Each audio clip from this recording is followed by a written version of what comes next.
nama Tuhan. Selamat pagi jemaat yang dikasih Tuhan. Shalom. Lambaikan tanganmu, engkau ini berkati Tuhan. Dan pagi hari ini saya mau menyapa bagi Bapak Ibu yang mungkin baru pertama kali beribadah bersama-sama dengan kami di gereja ini. Bolehkah lambaikan tangan kalau ada? Oh ada, banyak ya. Yang di samping kiri kanan depan belakang boleh dong. Salaman sambut keluarga yang baru, katakan selamat datang. Iya, sekali lagi boleh angkat tangan yang baru pertama kali hadir beribadah. Iya, yang kiri kanan bilang selamat datang, selamat beribadah. Bapak Ibu yang baru pertama kali beribadah bersama-sama dengan kami, kalau sekiranya belum punya komunitas rohani untuk sama-sama bertumbuh belajar firman Tuhan, di gereja ini ada namanya Family Altar. Nanti sepulang dari ibadah ini Bapak Ibu boleh daftar di belakang dan mungkin bisa bersama-sama bertumbuh bersama mengenal Tuhan, semakin belajar firman dan belajar melayani di komunitas rohani yang baru. Saya ajak kita semua bangkit berdiri, semua yang menikmati kebaikan Tuhan. Bersepakat kita pagi hari ini mau berikan yang terbaik bagi Tuhan, amin. Tepuk tangan sorak-sorai bagi Raja di atas segala Raja. Katakan haleluya, haleluya. Bagi Dia segala hormat, pujian dan syukur. Yesus Kristus namanya. Dia yang layak terima segala hormat kemuliaan. Terima kasih Tuhan. We praise you Lord.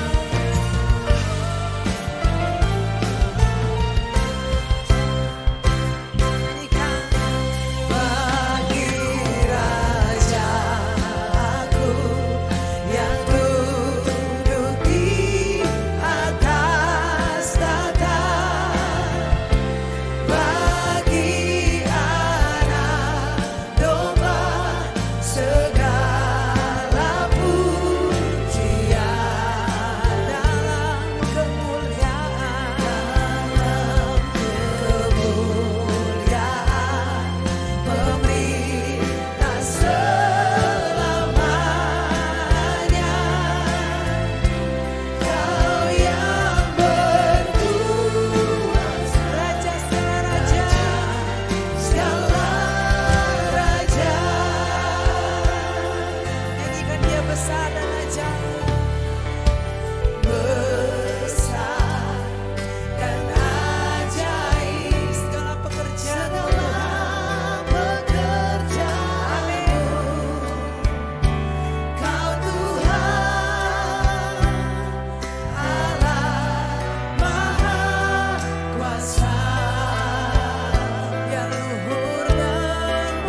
ke-8 sampai yang ke-10.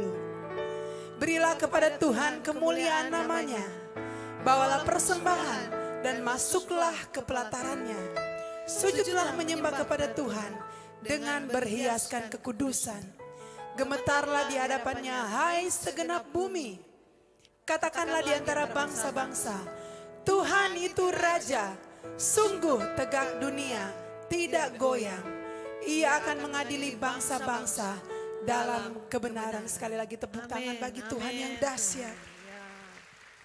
Segala kemuliaan, hormat, syukur hanya bagimu Tuhan. Bapa yang baik yang pelihara kehidupan kami sampai hari ini. Terima kasih kami naikkan syukur dari rumah-Mu yang kudus, dari tempat ini Tuhan. Terima kasih untuk pemeliharaan Tuhan yang sempurna. Kami ada di penghujung bulan Juni Tuhan. Sepanjang bulan telah berlalu Tuhan. Kami mengalami kasih setia pemeliharaan. Kami mengalami kebaikan Tuhan dalam hari demi hari yang kami lalui. Sungguh kami melihat tangan Tuhan yang kuat. Membawa kami kepada kemenangan demi kemenangan. Terpujilah nama-Mu Tuhan. Kami percaya dalam kerinduan kami datang kepadamu. Roh Kudus melawat setiap kami yang terbuka di hadapan hadirat-Mu Tuhan. Kami datang dengan rasa lapar dan haus akan Engkau Tuhan. Kami mau berkata di dalam hadirat, kami perlu Engkau Tuhan. Lebih dari apapun yang kami butuhkan di dunia ini, Engkau saja yang kami perlukan Tuhan. Engkau segalanya bagi kami. Terpujilah nama-Mu Tuhan, kami bersyukur dan kami percaya dalam ibadah ini terjadi mujizat Tuhan. Ada setiap hati yang diubahkan Tuhan. Ada kekuatan yang baru yang di dalam hadirat Tuhan, Tuhan lepaskan. Terima kasih ya Aba ya Bapa, kami mengucap syukur. Memulaikan ibadah saat ini kami tabiskan di dalam nama Bapa, Putra dan Roh Kudus. Di dalam nama Tuhan Yesus Kristus. Sama-sama kita berkata, amin. Saudara, lihat orang yang ada di samping Anda, katakan sukacita dari Tuhan adalah kekuatan bagi kita. Saudara percaya amin? Sekali lagi tepuk tangan bagi Tuhan kita.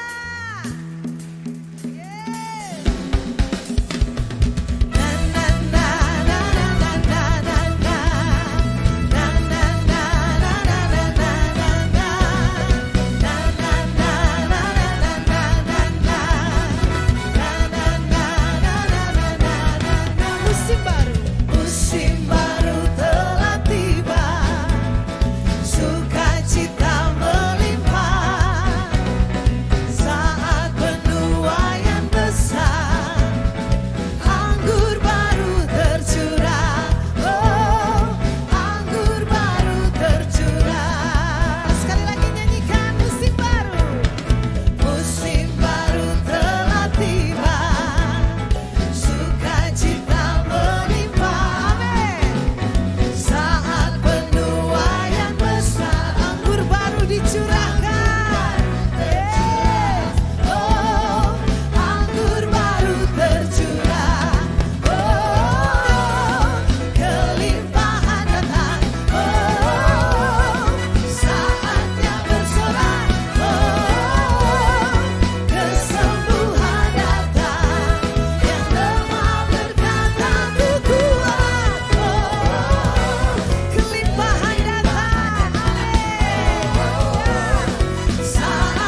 Kelimpahan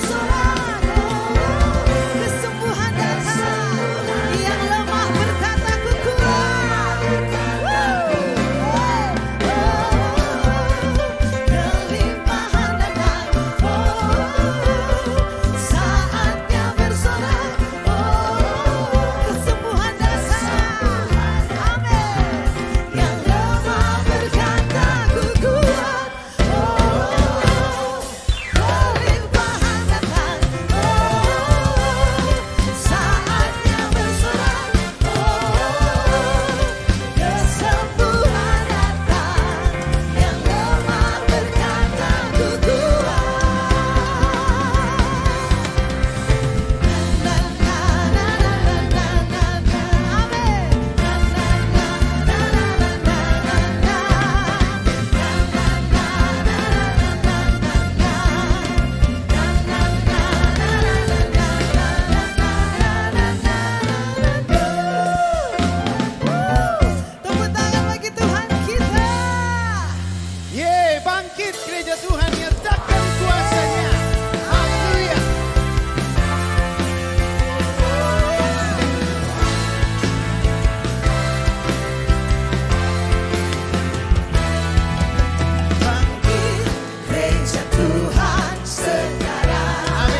bangsa bagi-Mu Tuhan. Maju berperang, maju berperang, umat pemenang, rebut bangsa-bangsa bagi-Mu Tuhan. Maju berperang, maju berperang, umat pemenang, rebut bangsa-bangsa bagi-Mu Tuhan. Haleluya. Sorak-sorai bagi Tuhan kita yang hebat. Silakan duduk kembali Bapak Ibu Saudara jemaat yang dikasihi Tuhan. Terima kasih Tuhan. Kami bawa pujian pengagungan bagi-Mu Tuhan. Untuk semua yang Tuhan kerjakan dalam hidup kami. Tidak ada satupun yang gagal Tuhan. Sebab itu hati kami bersyukur Tuhan. Terima kasih Yesus. Bersama-sama naikkan pujian. Tuhan adalah kekuatanku, bersama Dia ku takkan goyah. Ku kan terbang tinggi bagai Raja Wali, melakukan perbuatan yang besar. Tuhan adalah kekuatanku, bersama Dia ku takkan goyah. Ku kan terbang tinggi bagai Raja Wali, melakukan perbuatan yang besar. Ku kan terbang tinggi bagai Raja Wali, ya Yesus, dan melayang Tuhan dalam kemuliaan. Biar bergoncang dan badai berdebar, ku kan terbang tinggi bersama Dia. Kami percaya padamu Tuhan. Kau adalah kekuatan kami ya Tuhan. Tuhan adalah kekuatanku,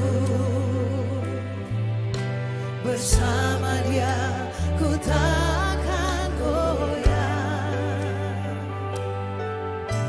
Ku kan terbang tinggi bagai Raja Wali, melakukan perbuatan yang besar. Kau kekuatan kami Tuhan. Tuhan adalah kekuatanku. Dengan iman kami Tuhan, kami percaya pada firman-Mu Yesus. Ku kan terbang tinggi, Terbang tinggi bagai Raja Wali, melakukan perbuatan yang besar. Ku kan terbang tinggi bagai Raja Wali, dan melayang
pasti Tuhan.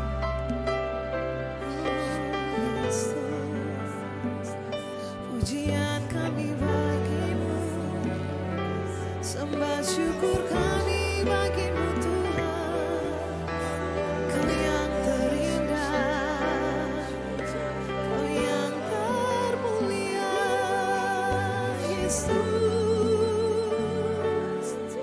Hosana bagimu, Hosana bagimu Tuhan.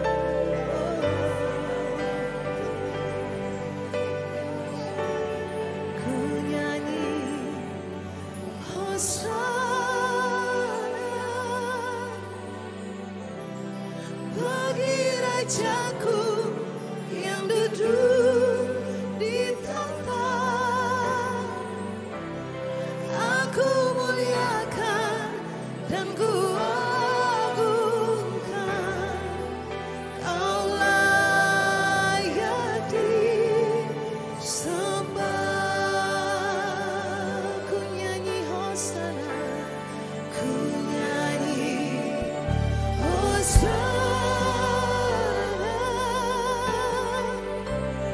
bagi Rajaku yang duduk di tahta.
Tuhan Yesus, terima kasih untuk kehadiran Tuhan di tengah-tengah kami. Pagi ini kami butuh Tuhan berbicara buat kami personal dari firman Tuhan. Roh Kudus, tolong kami supaya kami dimudahkan memahami firman Tuhan. Tolong kami supaya kami mengakar di dalam keyakinan akan firman Allah. Sehingga pada akhirnya kami semua berani memutuskan menyetujui Tuhan punya perkataan, terfokus melatih diri untuk hidup taat tiap-tiap hari. Supaya pada akhirnya dari cara hidup kami yang benar, ada banyak orang menghormati Kristus di dalam kami. Sementara kami belajar firman Tuhan, Tuhan memberkati kami dengan kekuatan, memberkati kami dengan damai sejahtera. Kepada Tuhan seluruh kemuliaan, di dalam nama Yesus kami berdoa. Amin. Amin. Silakan duduk Bapak Ibu. Shalom Bapak Ibu. Apa kabar? Puji Tuhan. Bapak Ibu, mari pagi hari ini saya ajak saudara untuk buka bersama dengan saya dalam kitab Ibrani pasal 12. Ibrani pasal yang ke-12 Bapak Ibu. Mari saya baca ayat 25 sampai dengan ayat yang ke-29. Ibrani pasal 12 ayat 25 sampai dengan ayat 29. Kalau saudara sudah dapat, saya akan baca. Ayat 25, jagalah supaya kamu jangan menolak Dia yang berfirman. Sebab jikalau mereka yang menolak Dia yang menyampaikan firman Allah di bumi tidak luput, apalagi kita, jika kita berpaling dari Dia yang berbicara dari sorga. Waktu itu suaranya menggoncangkan bumi, tetapi sekarang Ia memberikan janji. Satu kali lagi aku akan menggoncangkan menggoncangkan bukan hanya bumi saja, melainkan langit juga. Ungkapan satu kali lagi menunjuk kepada perubahan pada apa yang dapat digoncangkan, karena Ia dijadikan supaya tinggal tetap apa yang tidak tergoncangkan. Jadi, karena kita menerima kerajaan yang tidak tergoncangkan, marilah kita mengucap syukur dan beribadah kepada Allah menurut cara yang berkenan kepadanya dengan hormat dan takut.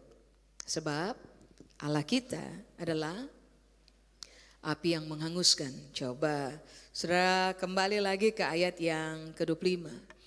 Di situ Alkitab bilang buat kita Bapak Ibu, kalimat yang pertama adalah begini, jagalah supaya kamu jangan menolak Dia yang berfirman. Berarti apa yang perlu saudara dan saya soroti adalah Tuhan, satu, berfirman. Ada dua hal yang saudara dan saya perlu memutuskan untuk menjaga diri kita supaya jangan kita tolak dalam hidup. Satu, Tuhan. Dua, yang mengeluarkan firman, yang adalah firman. Jadi dengan kata lain saudara dan saya harus memutuskan. Begini Bapak Ibu, apapun yang terjadi, bagaimanapun keadaannya, saudara dan saya tidak boleh ditemukan menolak Tuhan yang berfirman. Nah yang kedua di ayat 25 Alkitab bilang begini, hal yang saudara dan saya perlu jaga diri kita begitu rupa supaya jangan terjadi buat hidup saudara dan saya adalah begini. Apapun yang terjadi, bagaimanapun keadaannya, jangan pernah berpaling dari Tuhan.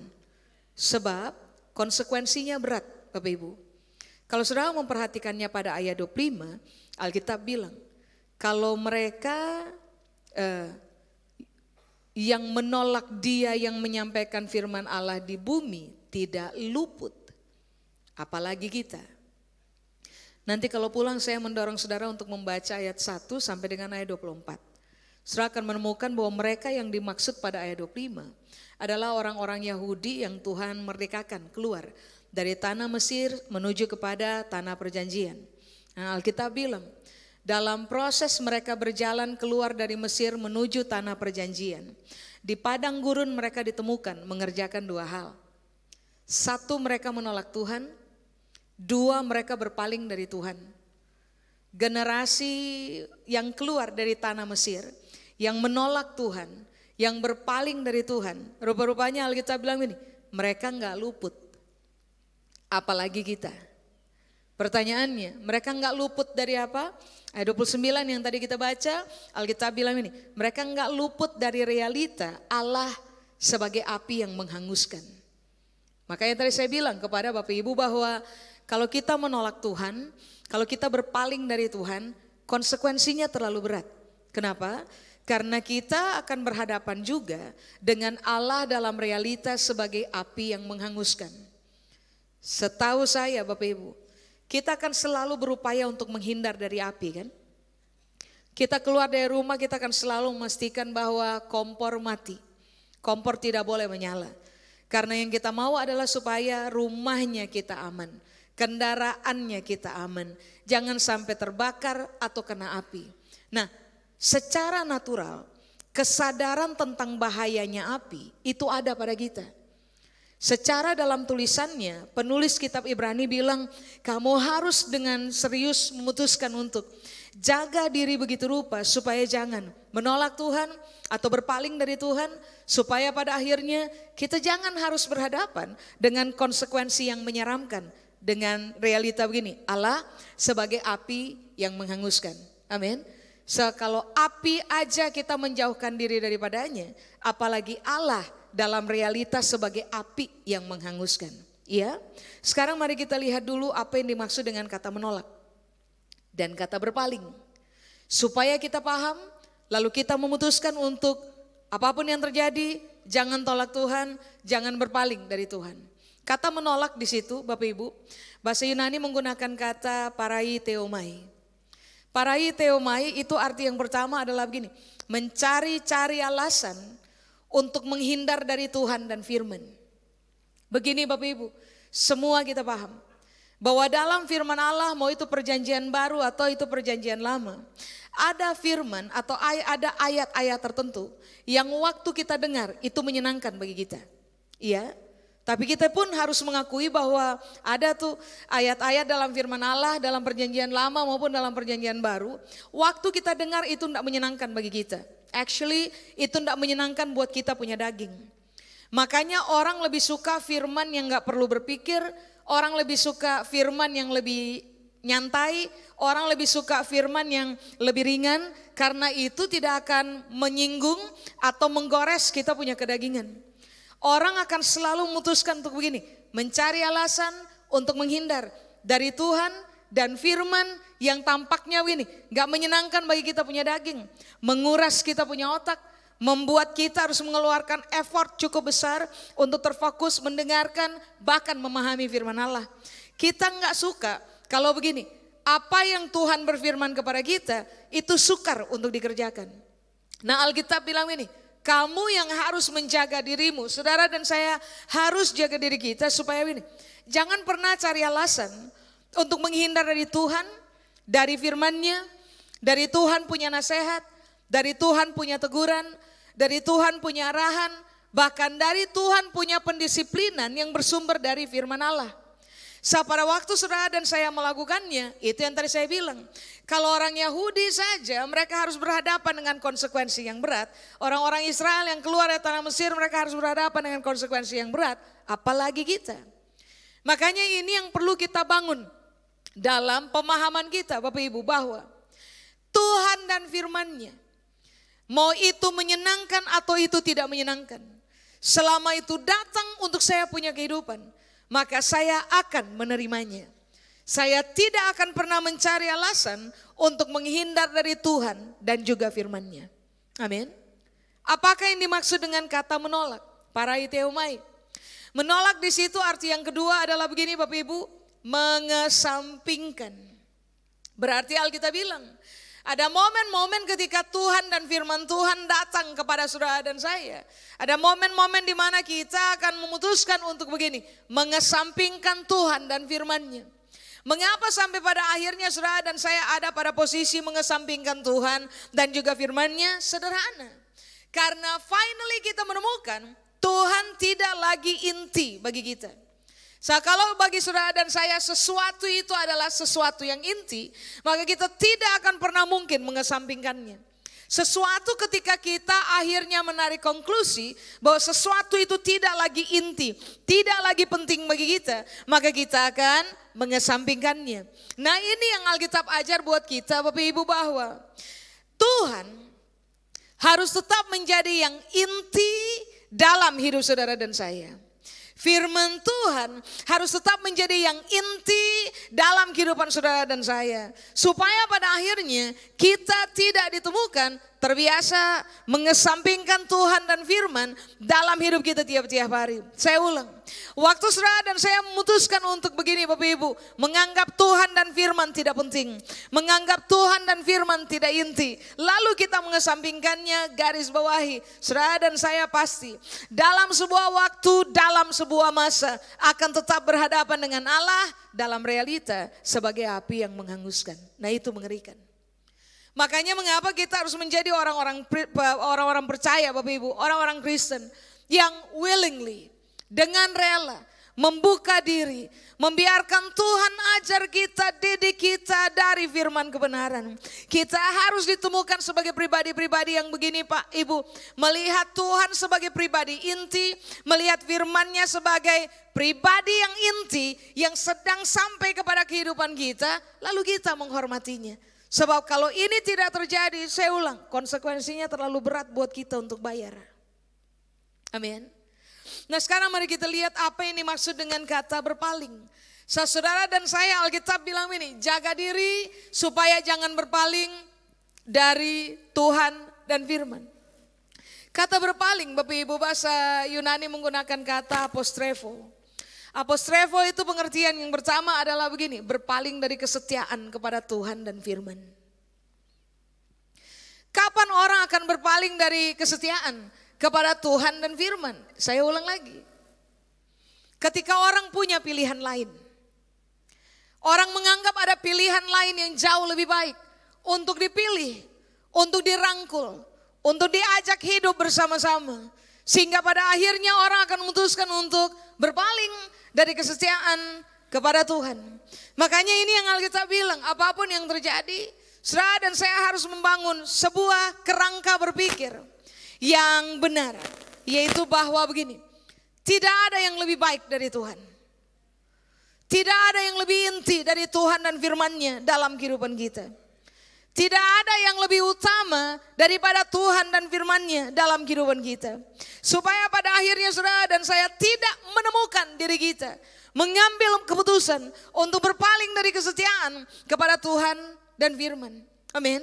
Makanya tadi saya bilang bahwa bagi kita Tuhan harus menjadi yang utama, yang inti, yang paling pertama bagi kehidupan kita, dan dia adalah pilihan satu-satunya yang bagi kita dalam cara kita berpikir sebagai yang terbaik bagi kita.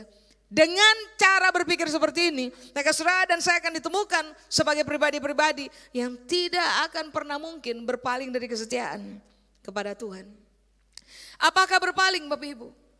Menariknya adalah kata berpaling, pengertian yang kedua adalah begini, menghapus apapun yang berkaitan dengan Tuhan dan firman. Orang kalau sudah marah Tuhan tuh, orang kalau sudah salah mengerti Tuhan dalam kehidupan, apa yang akan kemudian mereka buat adalah mereka akan menghapus apa aja yang berkaitan dengan Tuhan dan firman dalam hidup mereka. Mereka akan menghapus realita bahwa Tuhan menolong mereka. Mereka akan menghapus realita bahwa Tuhan pernah melakukan mujizat dalam kehidupan mereka. Mereka akan menghapus fakta yang ternyata dalam hidup tiap-tiap hari mereka pernah mengalaminya, bahwa Tuhan menyertai, Tuhan membuka pintu, Tuhan membuka jalan, Tuhan melakukan tanda-tanda ajaib dalam kehidupan mereka. Nah, ini yang Alkitab bilang buat kita, jangan hapus fakta tentang siapa Tuhan dan bagaimana firman-Nya bekerja dalam hidupnya kita. Contoh Bapak Ibu, orang Israel hari itu, mereka bosan makan mana. Mereka ingin makan daging. Tuhan kirim burung datang buat mereka sehingga mereka bisa makan daging. Mereka susah dalam perjalanannya mereka. Mereka mulai bersungut-sungut kepada Tuhan. Mereka menyalahkan Tuhan. Bahkan mereka bilang sama Musa bahwa jauh lebih baik buat kita tinggal di tanah Mesir daripada kita ngikuti kamu dengan kamu punya Tuhan yang memberikan arahan dan memberikan janji untuk menuju tanah perjanjian. Coba. Itulah sebabnya mengapa mereka harus berhadapan dengan Allah dalam realita api yang menghanguskan. Mengapa? Mereka hapus apapun yang berkaitan dengan Tuhan, kemampuan Tuhan bekerja, dan firman Tuhan yang dinyatakan dalam kehidupan mereka. Bapak Ibu, apapun yang terjadi dan bagaimanapun ceritanya, saudara dan saya harus ditemukan sebagai orang-orang yang begini Pak Ibu, ukir baik-baik pekerjaan Tuhan dalam hidupnya kita. Ukir baik-baik firman Tuhan, mujizat yang Tuhan kerjakan dalam kehidupan kita. Ukir baik-baik cerita bahwa di tengah-tengah lembah Tuhan menyertai kita. Kita tidak boleh menghapus apa aja yang Tuhan sudah kerjakan dalam kehidupan kita. Supaya pada akhirnya saudara dan saya tetap akan ditemukan sebagai orang yang respect kepada Tuhan. Untuk semua hal yang telah Dia kerjakan dalam kehidupan kita dan yang akan Dia kerjakan dalam kehidupan kita. Amin. Kenapa ini harus dibangun Bapak Ibu? Saya ulang.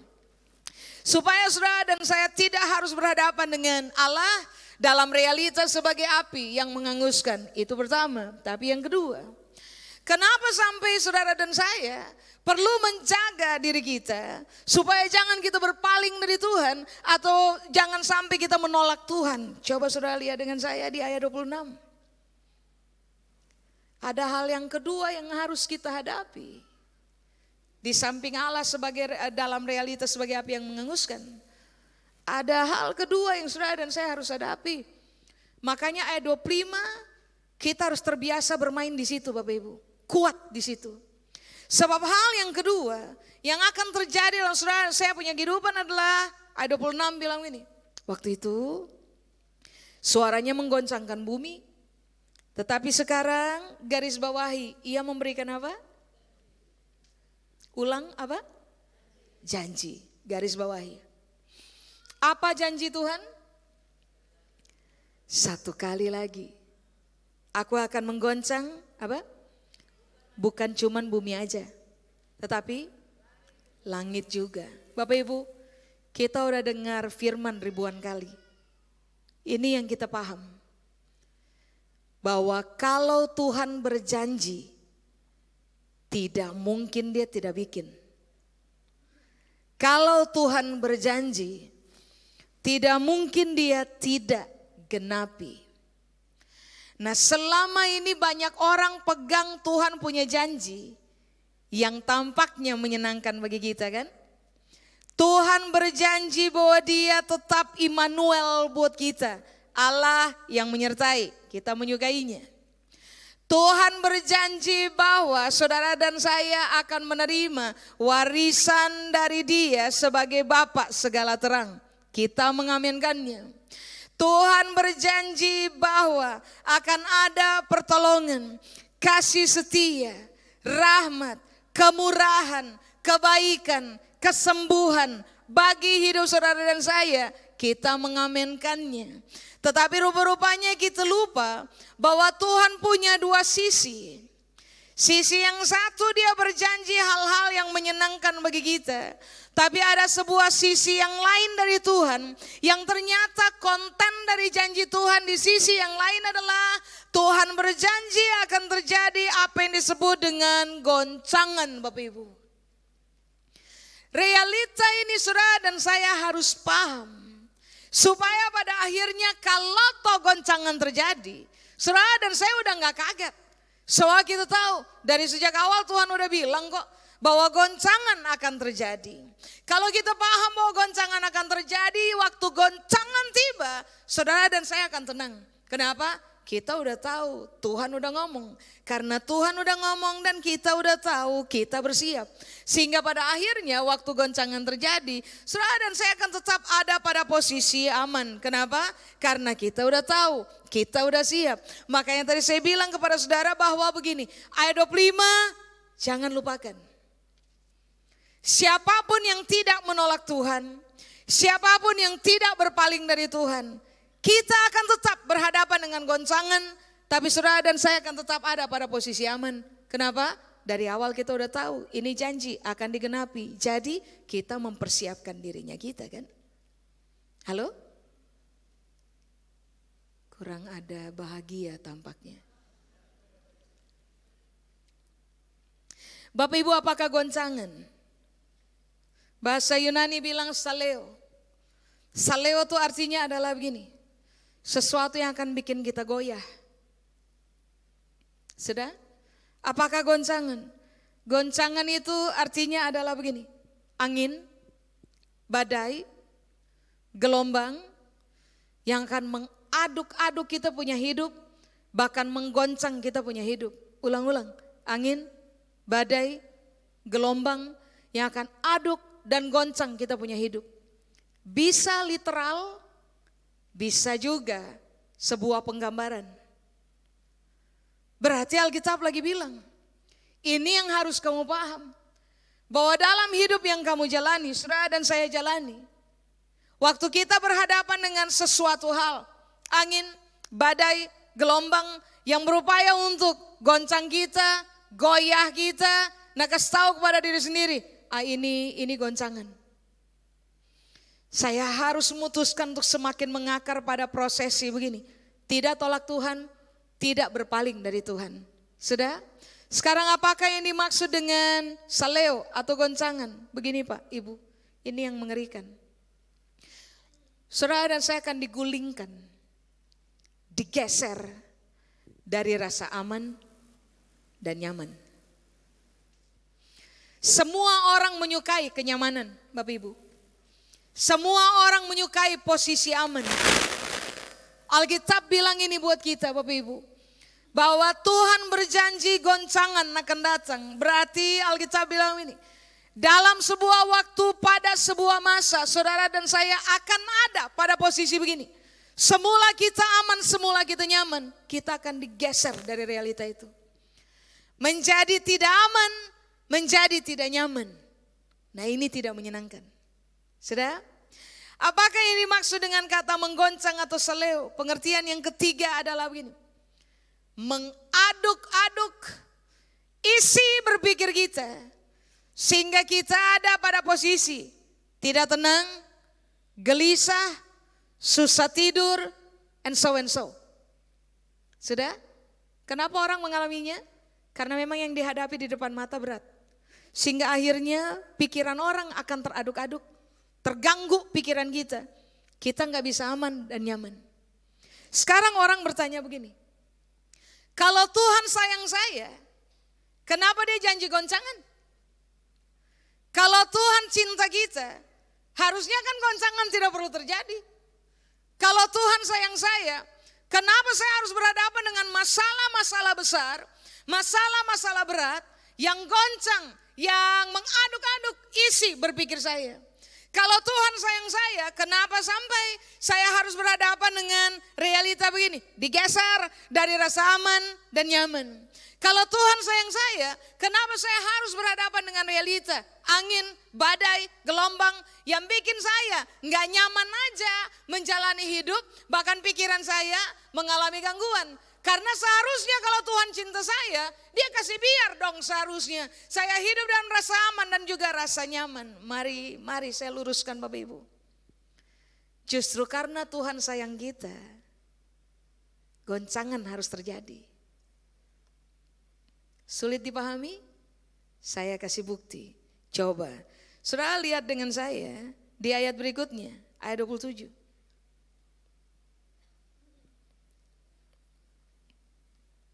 Alkitab bilang, ungkapan satu kali lagi menunjuk kepada perubahan. Pada apa yang dapat digoncangkan supaya tinggal tetap, apa yang tidak tergoncangkan. Tadi saya bilang, orang mencurigai Tuhan dan berkata bahwa Tuhan dah cinta saya. Kalau dia cinta saya, goncangan tidak perlu terjadi. Saya ulang, justru karena Tuhan cinta saudara dan saya, goncangan harus terjadi. Pertanyaannya kenapa? Apa buktinya Tuhan cinta saya? Lalu dia biarkan goncangan terjadi. Ingat Bapak Ibu, goncangan tidak hanya terjadi di bumi. Alkitab bilang goncangan akan terjadi di langit juga. Jadi kalau saudara Anda suka dengan goncangan di bumi, lalu saudara mau melarikan diri sampai ke langit, garis bawahi, di langit pun goncangan akan tiba, akan datang. Jadi intinya adalah tidak mungkin tidak terjadi goncangan dalam saudara dan saya punya kehidupan. Bukti bahwa Tuhan sayang kita, oh ya for sure, Tuhan sayang kita. Kenapa sampai dia harus bikin goncangan terjadi? Tujuan Tuhan satu Bapak Ibu, ayat 27. Supaya perubahan terjadi dalam hidup saudara dan saya. Kalau goncangan tidak terjadi, saudara dan saya akan ada pada posisi statis. Nggak akan mengalami perubahan. Kalau goncangan tidak terjadi, kita ini nggak akan terbukti Bapak Ibu. Sebagai orang-orang yang berdiri teguh di dalam Tuhan. Goncangan harus terjadi supaya pada akhirnya perubahan demi perubahan terjadi dalam kehidupan kita. Lalu kita menemukan bahwa begini, yang bisa digoncang dalam hidup saya bergeser sehingga yang tinggal tetap di dalam saya adalah hal-hal yang sudah nggak bisa digoncang lagi. Itu bukti bahwa karena Tuhan cinta kita, yang dia mau dalam hidup saudara dan saya ditemukan adalah begini. Hal-hal yang utuh, kuat, mengakar ke dalam, sehingga pada akhirnya kalau fondasi kita kuat, mau digoncang dengan cara apa aja, kita akan steady kan. Halo? Bapak Ibu kita tahu Jepang adalah negara yang intensitas gempa buminya cukup tinggi. Ya, makanya pada waktu mereka harus membangun gedung-gedung pada tingkatan tertentu tinggi, biasanya para ahli setelah gedung itu jadi, sebelum gedung itu ditempati, biasanya para ahli akan melakukan apa yang disebut dengan uji goncangan. Kenapa goncangan harus dibuat pada gedung yang baru saja dibangun? Kepentingannya cuma satu, untuk memberitahukan kepada mereka, ini tahan banting kah tidak? Tahan goncangan kah tidak? Untuk bisa teruji, tahan goncang, cara paling baik adalah kasih goncangan. Kalau goncangan tidak pernah terjadi, orang tidak akan pernah teruji sebagai pribadi yang tahan goncang. Makanya tadi saya bilang, justru karena Tuhan mengasihi kita, dia harus berjanji goncangan. Supaya waktu goncangan terjadi, saudara dan saya tambah lama akan ditemukan sebagai orang yang dulu mungkin kita tergoncang. Dulu mungkin kita salah paham Tuhan. Dulu mungkin kita salah paham tentang hidup yang sedang kita jalani. Tetapi semakin lama kita semakin mengakar dalam Kristus dan firman. Waktu goncangan terjadi, kita berubah. Cara kita memandang hidup udah beda. Cara kita memandang goncangan itself itu sudah berbeda. Kita menjadi orang-orang yang jauh lebih kuat dibanding dengan hari kemarin. Karena rupa-rupanya kita telah terbiasa mengalami goncangan. Dan justru waktu goncangan datang, kita berubah menjadi orang-orang yang semakin kejar Tuhan. Semakin kejar firman. Akar dari kebenaran semakin masuk kuat di dalam cara kita berpikir. Sehingga pada akhirnya fondasi kita tambah bagus. Fondasi kita tambah kuat. Sehingga waktu goncangan terjadi, saudara dan saya akan ditemukan sebagai orang yang udah berubah. Enggak lemah lagi, enggak gampang goyah lagi, enggak gampang rubuh lagi, enggak gampang terganggu lagi. Digeser dari rasa aman dan nyaman pun kita siap dengan itu. Karena kita telah membangun kehidupan kita di atas dasar yang teguh, yaitu Tuhan dan firman-Nya. Amin Bapak Ibu. Makanya tadi saya bilang, justru karena Tuhan cinta kita, goncangan harus terjadi. Untuk membuktikan, saudara dan saya tahan banting enggak tidak. Justru karena Tuhan cinta kita, goncangan harus terjadi. Untuk menunjukkan kepada saudara dan saya bahwa, hey, kita udah berubah loh. Dulu kita mengasihani diri sendiri, sekarang kita enggak main di permainan itu lagi. Dulu kita meratapi nasib, sekarang kita nggak main di permainan itu lagi. Dulu kita gampang menyerah, dulu kita gampang lari dari masalah, dulu kita gampang menyalahkan segala sesuatu. Sekarang Enggak lagi. Kenapa? Karena kita telah terbiasa dengan keyakinan bahwa apapun yang terjadi saya tidak akan pernah menolak Tuhan. Apapun yang terjadi saya tidak akan pernah berpaling dari Tuhan. Tuhan dan firman-Nya telah menjadi inti dalam hidupnya kita. Sehingga pada waktu akhirnya goncangan tiba, saudara dan saya tetap ada pada posisi aman. Saudara masih ingat mama-mamanya kita dulu waktu mereka mau masak nasi? Biasakan beras ditaruh di atas tampah kan, ayakan. Sebelum mereka masak nasi, beras harus ditaruh di atas ayakan. Lalu masih ingat apa yang mama-mama bikin dulu? Mereka goncang itu ayakan, betul? Kenapa mereka harus goncang itu ayakan? Supaya ini yang kita tahu, berpisah.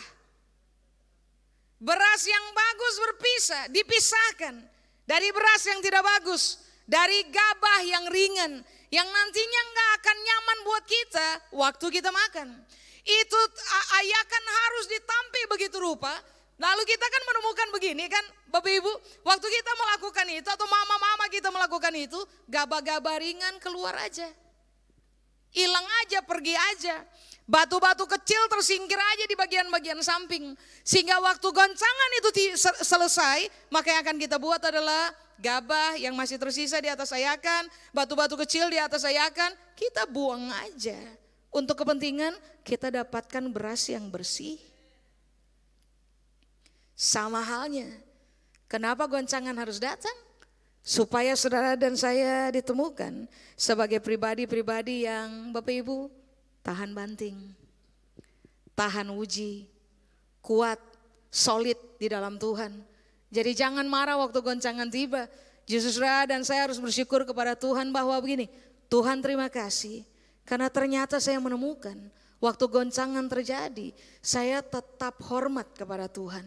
Saya tetap mengasihi Tuhan. Saya tetap pegang Tuhan punya firman. Akar saya nggak mudah goyah. Karena ternyata firman itu udah mendarat di dalam kita. Sehingga mau digeser dari realita kenyamanan sekalipun, kita tuh aman, tenang hadapi goncangan. Amin. Coba Bapak Ibu. Ayat 28 terakhir. Alkitab bilang ini, jadi, itu kan kesimpulan. Jadi, karena kita menerima kerajaan yang tidak tergoncangkan, marilah kita mengucap syukur dan beribadah kepada Allah menurut cara yang berkenan kepadanya, dengan hormat dan takut. Apa yang membuat orang gak bisa digoncang ketika goncangan terjadi Bapak Ibu? Tadi saya sudah bilang ayat 25. Waktu orang memilih untuk tidak menolak Tuhan atau bahkan tidak berpaling dari Tuhan. Tapi alasan yang berikutnya di ayat 28. Kenapa sampai orang tidak mengalami goncangan ketika goncangan itu tiba? Rupa-rupanya penulis kitab Ibrani bilang ini. Karena kita ini Bapak Ibu dan juga saya telah menerima sebuah kerajaan yang gak bisa digoncang.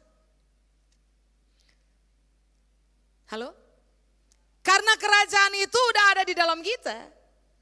Makanya mau goncangan sebesar apapun Bapak Ibu, saudara dan saya akan menjadi orang-orang yang gak bisa digoncang lagi. Dan itu bukti bahwa kita telah mengalami perubahan.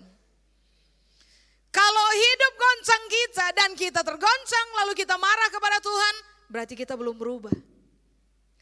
Kalau masalah goncang kita, lalu kita marah kepada keadaan, kita marah kepada siapa aja yang ada di sekeliling kita, berarti begini, kita belum berubah. Tapi waktu hidup goncang kita, realita di depan mata goncang kita. Tetapi saudara dan saya tidak berubah setia kepada Tuhan. Kita akan tetap memilih berpegang kepada firman Allah. Kita tidak menyalahkan keadaan, kita tidak menyalahkan siapapun dalam kehidupan kita.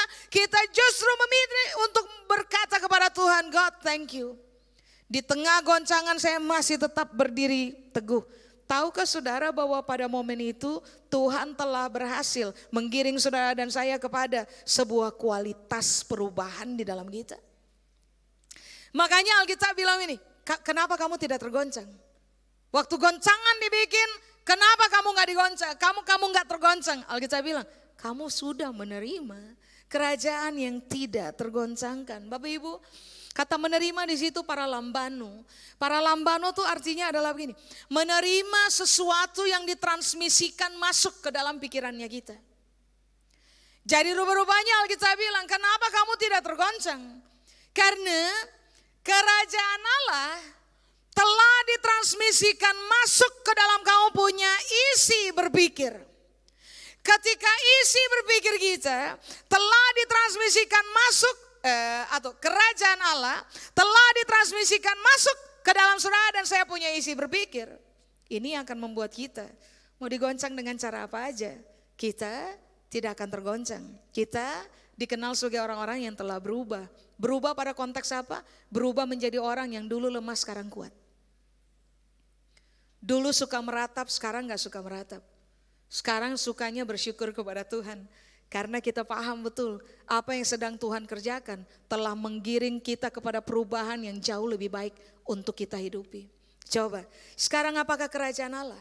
Basileia. Pengertian yang pertama adalah pemerintahan Tuhan secara mutlak dalam hidupnya kita. Kenapa kita harus diperintah Tuhan?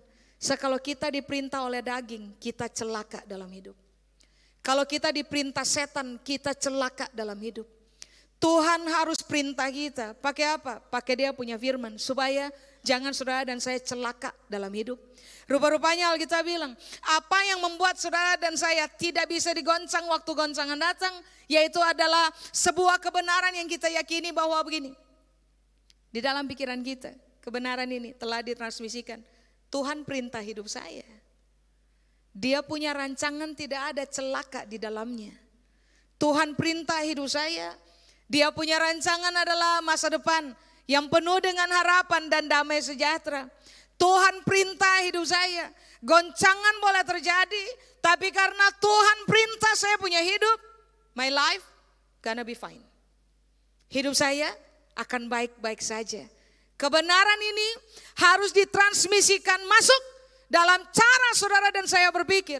Kalau cara berpikir ini kuasai kita punya isi berpikir, Bapak Ibu, mau goncangan model apa aja, kita akan menghadapi goncangan dalam ketenangan sebab kita tahu bahwa Tuhan berdaulat, Tuhan memerintah, Tuhan berpihak kepada kita punya hidup, Tuhan punya rancangan pasti akan terjadi buat kita punya kehidupan. Tidak ada yang namanya tidak ada masa depan. Di dalam Tuhan ada masa depan dan masa depannya adalah masa depan yang penuh harapan. Itu yang membuat saudara dan saya gak bisa digoncang. 2, apakah kerajaan? Kerajaan Allah atau Basileia artinya adalah begini, wilayah yang tunduk kepada aturan Tuhan sebagai raja. Berarti Alkitab lagi bilang ini, saudara dan saya punya wilayah, hidupnya kita, isi berpikirnya kita harus tunduk kepada Tuhan punya aturan dalam hidupnya kita. Aturan Tuhan kita bisa dapat di mana? Dari firman-Nya. Berarti Alkitab bilang ini, kalau saudara menerima kerajaan Allah, karena saudara telah menerima kerajaan Allah, Alkitab bilang, saudara dan saya harusnya ditemukan sebagai orang yang terbiasa tunduk kepada Tuhan punya aturan main dalam firman. Siapa aja tunduk, siapa aja taat kepada Tuhan punya aturan main dalam firman Allah. Bapak Ibu, janji goncangan akan digenapi, tapi saudara dan saya akan ditemukan sebagai orang-orang yang berubah, digoncang tapi enggak tergoncang. Kenapa? Kita terbiasa main pakai Tuhan punya aturan, kita terbiasa taat kepada Tuhan punya aturan di dalam firman Allah. Makanya perubahan ini penting, kita mengakar kuat dalam firman Allah supaya pada akhirnya saudara dan saya ditemukan sebagai orang-orang yang tahan banting dalam hidup. Amin. Terakhir, apakah kerajaan Allah atau Basileia? Kerajaan Allah atau Basileia, pengertian yang terakhir adalah begini, fondasi kekuasaan Allah dalam hidupnya kita. Tuhan itu telah menanamkan kekuasaannya sebagai fondasi dalam hidupnya kita. Tuhan telah menanamkan firman-Nya sebagai fondasi dalam kehidupan kita. Bayangkan kalau fondasi hidup saudara dan saya adalah firman Allah yang diperkaya dengan yang adalah kekuasaan Allah. Coba imajinasikan apa yang bisa goncang firman Allah di dalam kita. Siapa yang bisa menggoncang kekuasaan Tuhan di dalam kita? Yang rupa-rupanya Alkitab bilang ini, kekuasaan Tuhan adalah fondasi buat hidup kita. Firman Allah adalah fondasi bagi kehidupan kita. Makanya tadi saya bilang kepada Bapak dan Ibu, kalau Tuhan sayang kita, kenapa goncangan tiba? Balik, karena Tuhan sayang kita. Goncangan harus ada. Satu, untuk kasih tahu kepada saudara dan saya, kita udah berubah atau belum. Untuk kasih tahu kepada saudara dan saya, yang perintah kita adalah Tuhan dan firman atau tidak. Untuk kasih tahu kepada saudara dan saya, kita ini adalah orang-orang yang terbiasa terfokus latih diri untuk taat kepada semua aturan main Tuhan di dalam pemerintahannya atas kehidupan kita atau enggak. Supaya saudara dan saya paham bahwa waktu goncangan tiba kita bisa tahu, kita bisa cek diri kita bahwa ternyata fondasi kamu bagus. Fondasi kamu adalah kekuasaan Allah. Fondasi kamu adalah firman Allah. Seharusnya kalau kita paham ayat ini Bapak Ibu, saudara dan saya nggak akan khawatir tentang goncangan. Sebab kita tahu firman Allah menggiring kita kepada perubahan. Perubahan itulah yang akan membuat saudara dan saya ditemukan harga mati Bapak Ibu. Mau digoncang dengan cara apa aja, kita akan tetap teguh berdiri di dalam Tuhan. Kenapa? Firman Allah kita punya fondasi. Kekuasaan Allah kita punya fondasi, kita tidak tolak Tuhan, kita tidak berpaling dari Tuhan, kita menjadi orang-orang yang melatih diri terbiasa taat kepada firman Allah. Bagi kita Tuhan memerintah, karena Dia memerintah, saya punya hidup sekalipun di dalamnya ada menangis, ada sesak di dada. Kita sometimes terdorong untuk berteriak kan, supaya orang gak tahu kita tutup kita punya muka pakai bantal.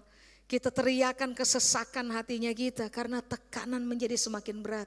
Tapi kita tahu sekalipun kita sesak, kita menangis, kita berdarah-darah dalam proses hidup, kita tahu kita akan baik-baik aja. Kenapa? Tuhan berdaulat kok. Saya selesai Bapak Ibu, saya undang saudara mari bangkit berdiri. Jadi bagaimana kita memandang goncangan? Lihat dari perspektif yang benar. Goncangan baik supaya saya berubah. Dari orang yang mudah goyah menjadi orang yang tahan banting tentang hidup. Apa yang harus kita buat? Jangan tolak Tuhan, jangan berpaling dari Tuhan. Akui terus Tuhan berdaulat dalam saya punya hidup. Latih diri taat kepada firman Allah. Pilihlah untuk meyakini bahwa ada firman Allah, jadi saya punya fondasi. Ada kekuasaan Tuhan sebagai saya punya fondasi. Jadi mau dibombardir dengan goncangan model apa aja, harga mati sampai akhir, saya akan tetap teguh berdiri di dalam Tuhan. Amin. Amin. Mari kita datang pada Tuhan.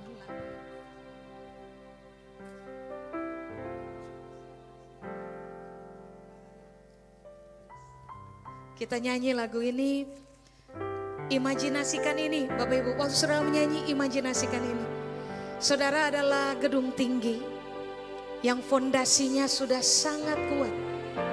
Dan goncangan akan datang, tapi saudara akan tetap teguh berdiri. Nyanyi lagu ini, imajinasikan bahwa saya tidak akan menolak Tuhan. Saya tidak akan berpaling dari Tuhan. Saya telah menerima kerajaan Allah. Tuhan memerintah atas hidup saya. Saya akan latih diri saya taat kepada Tuhan. Fondasi saya teguh. Saya tidak akan bisa digoncang karena saya berubah. Amin. Please. Bagaikan langit yang membentang, begitu luas kasih Tuhan tiada terhitung, pertolonganmu dalam hidupku.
Tuhan tiada terhitung kesetiaan-Mu dalam hidupku.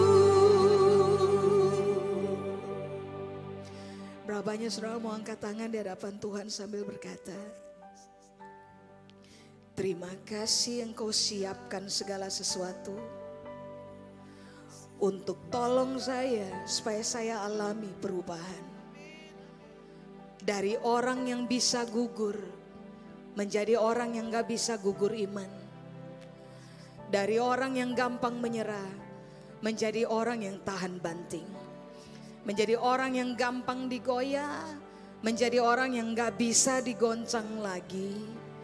Karena ternyata firman-Mu ajar kami supaya kami jangan tolak Tuhan, supaya kami jangan berpaling dari Tuhan. Dan terima kasih Engkau memberikan kerajaan yang tidak tergoncang taruh di dalam kami. Untuk memastikan bahwa nanti kalau Engkau menggenapi janji-Mu, melakukan goncangan, Tuhan telah memastikan bahwa kami enggak akan digoncang. Karena fondasi kami dibalut oleh firman Allah dan kekuasaan Allah. Karena kami terlatih untuk menjadi taat kepada Tuhan punya firman. Karena kami punya hidup diperintah oleh Tuhan. Tuhan berdaulat, jadi Tuhan akan menopang kami, menolong kami untuk merangkul masa depan yang gilang gemilang. Kami berterima kasih karena Tuhan cinta kami. Goncangan terjadi karena yang Tuhan mau adalah kami teruji dalam goncangan. Kami berubah menjadi orang-orang hebat di bumi yang siap untuk menghadapi apa aja. Karena kami udah tahu bahwa Tuhan desain kami untuk jadi orang tahan banting.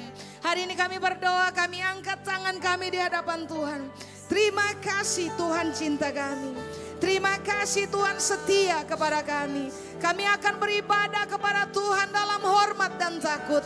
Kami akan tetap bersyukur kepada Tuhan waktu goncangan tiba. Sebab yang kami tahu adalah goncangan boleh besar, tapi kami tidak akan gugur.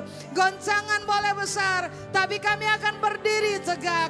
Goncangan boleh besar, tapi janji Tuhan tentang hari depan yang penuh harapan akan terjadi dalam hidup kami. Tidak bisa dibantah, tidak bisa dikurangi, tidak bisa digagalkan oleh apapun, oleh siapapun dalam kehidupan kami. Hari ini kami berdoa, angkat tangan dan kami mau bilang kepada Tuhan, kami setuju dengan Tuhan punya rancangan dalam hidup kami. Kami setuju dengan Tuhan punya firman dalam hidup kami. So kami tahu bahwa kami akan baik-baik aja dalam hidup kami. Kepada Tuhan seluruh kemuliaan. Tuhan tolong kami supaya kami teruji sebagai pelaku-pelaku firman Allah dan bukan pendengar aja. Waktu kami taat kepada Tuhan, kiranya seumur hidup kami menjadi orang yang diberkati dengan cara yang ajaib. Supaya kami bisa terpakai oleh Tuhan untuk memberkati banyak orang. Untuk Tuhan seluruh kemuliaan. Di dalam nama Yesus yang percaya, sama-sama kita bilang amin. Tuhan berkati Bapak Ibu, silakan duduk.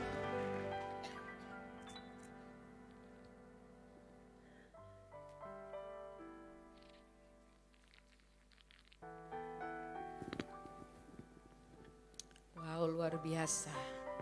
Semua diberkati Tuhan. Amin. Saya sangat diberkati. Sampai sudah ada kata-kata yang mau bicara ini. Wow, luar biasa. Nah, Bapak Ibu, Saudara yang kekasih, kita tadi sudah mendengarkan kebenaran firman Tuhan. Dan saatnya kita akan memberikan persembahan.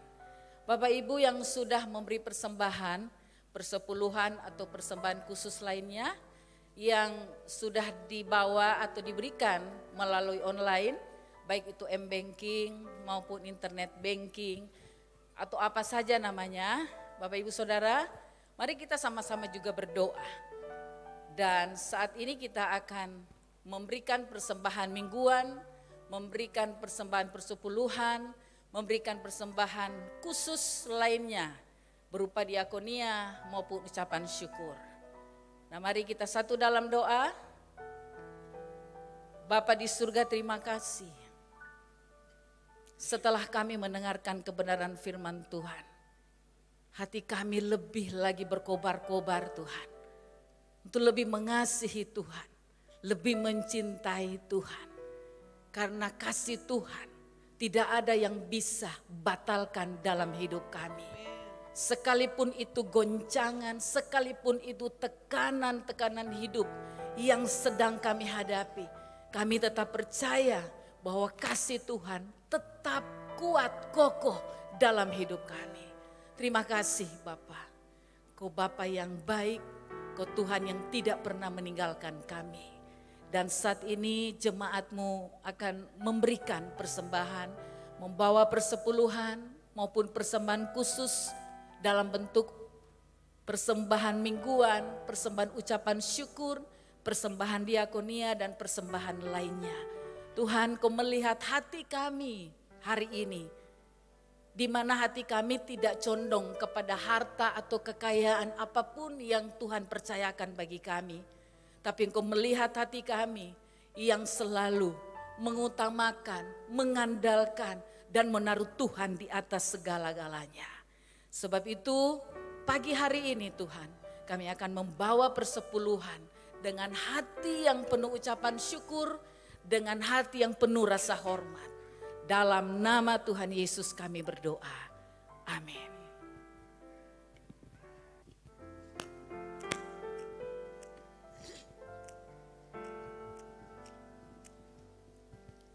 Puji Tuhan, semua diberkati pagi hari ini, amin.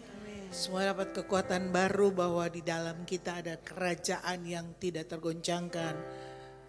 Tandanya adalah bahwa ada firman Tuhan, ada ketaatan yang Tuhan minta kepada kita waktu kita menghidupinya. Maka itu sebagai bukti bahwa Dia ada dalam kita. Ingat satu hal bahwa pada saat goncangan itu datang, maka ada satu pribadi musuh yang suka lihat supaya kita jatuh, kita kecewa, kita lemah, kita sedih. Ada satu pribadi musuh yang mengintip untuk lihat itu. Taruh dalam hati bahwa saya mau buktikan kepada Tuhan bahwa saya mempercayai janjinya. Dia sudah bilang bahwa goncangan itu untuk kebaikan saya, supaya kita bisa beribadah kepada Tuhan dengan hormat. Semua yang membatasi, semua yang salah di dalam kita disingkirkan dalam goncangan. Mungkin itu kesombongan, mungkin itu kelemahan-kelemahan yang kita tidak sadari. Di tengah goncangan itu biarlah kita dapati bahwa kita tetap mau mempercayai Tuhan. Kita terus melihat janjinya digenapi di dalam kita. Amin. Semua diberkati, tepuk tangan sekali lagi. Terima kasih buat Ibu Ona yang sudah memberikan waktunya datang memberkati kita. Mari kita bangkit berdiri, kita akan mengakhiri ibadah kita. Ku mau cinta Yesus selamanya. Ku mau cinta Yesus selamanya. Meskipun badai silih berganti dalam hidupku, ku tetap cinta Yesus selamanya. Ku mau cinta Yesus.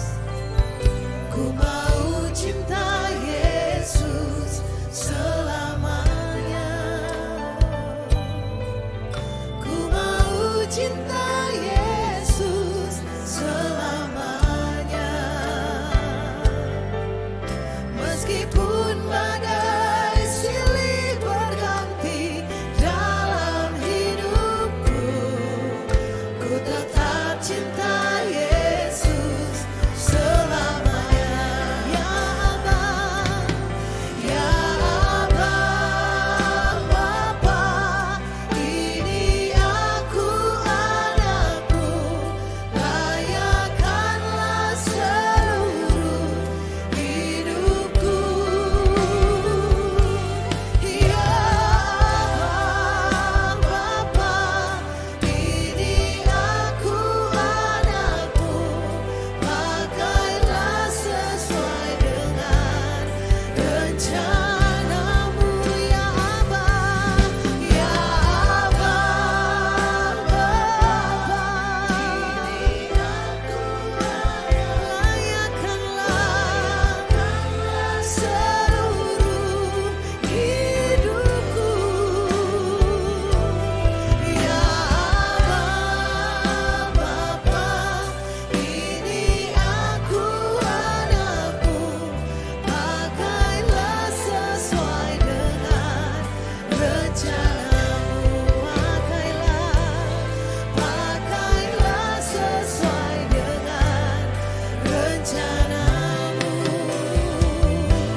Bapak terima kasih untuk hari yang Kau berikan buat kami untuk berkumpul bersama-sama beribadah, menikmati kehadiran-Mu, lawatan-Mu, kebenaran-Mu Tuhan yang memberkati kami hari ini.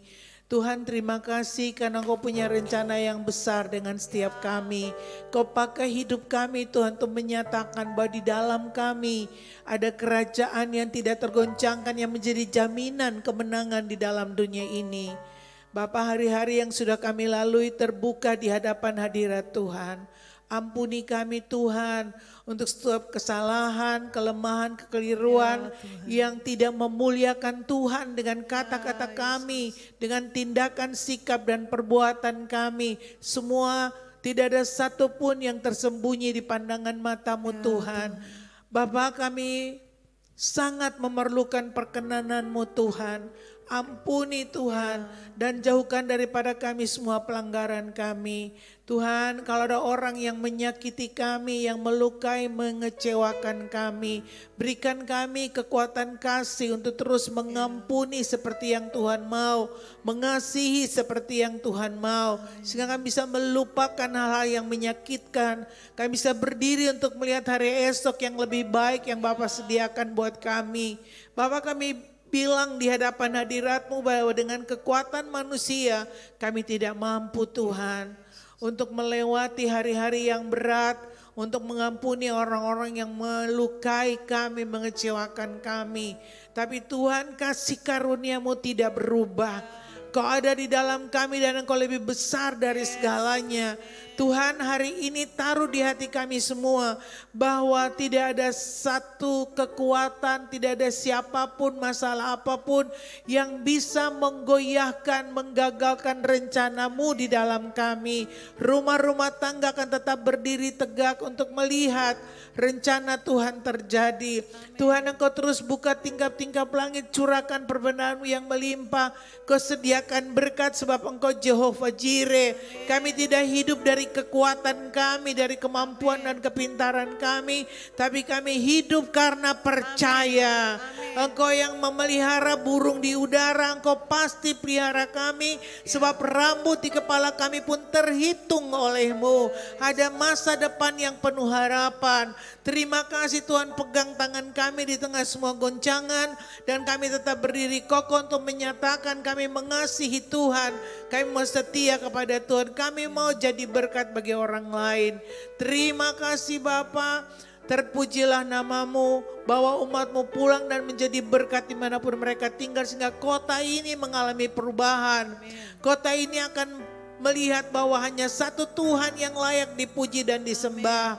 Biarlah Manado, Sulawesi Utara tetap ada di hadapan hadirat-Mu Tuhan. Lindungi Tuhan dari semua goncangan-goncangan yang ada di depan ini. Dan Engkau akan mendapati bahwa iman yang kokoh menjadi dasar yang kuat dalam kehidupan orang percaya yang membawa kami melewati hari-hari yang sukar sulit. Terima kasih, berkati pemimpin kota, pemimpin daerah, Tuhan, Bapak Gubernur, Wakil, Pak Wali Kota, Wakil, dan seluruh jajaran. Berkati mereka dalam rancangan-rancangan dan rencana-rencana. Kami berdoa setiap rancangan yang bukan dari Tuhan biarlah itu dibatalkan, dan rencana Tuhan terjadi sekarang dan sampai selama-lamanya. Meteraikan berkat-Mu Tuhan, dan kami mau pulang ke rumah kami masing-masing. Mari umat Tuhan angkat wajah-Mu. Buka hati, tadakan tangan dan terimalah berkat Tuhan. Tuhan memberkati dan melindungi engkau. Tuhan menyinari engkau dengan wajahnya dan memberikan kasih karunia. Tuhan menghadapkan wajahnya kepadamu dan memberi damai sejahtera. Mulai hari ini dan sampai selama-lamanya kita lebih daripada pemenang. Terima berkat, bersyukur dalam nama Tuhan Yesus Kristus kita angkat pujian.